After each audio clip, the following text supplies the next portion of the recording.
Hayırdır balım? Hey. Oh, yerime de oturmuş. Hiç sesi de çıkmıyor bak hele. Şş, hey. Bak bak bak. Kalk kız oradan. Şşt. Kız. Tamam. Ben de gidiyorum ha o zaman. Hı. Sen burada kal. Ben de gidiyorum.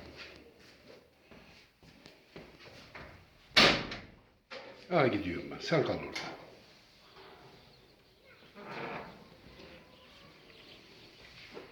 Ben gidiyorum. 2 dakika bir içeri gittim. Hemen gelip koltuğa kurulmuş. Şuna bak. Kalk oradan kalk. Sanki babasının malı. Bak hele. Şşt. Kız. Hiç dinliyor mu bak. Şşt. Sana diyorum sana. Kalk oradan. Ne o? Mi? Mi ne? He?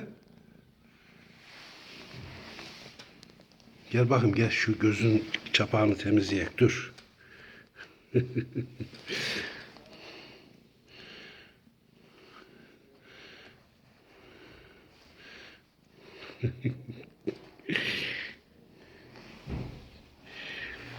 Yaramaz yaramaz.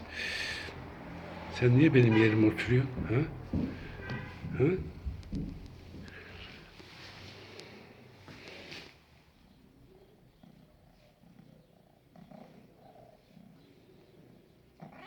Me.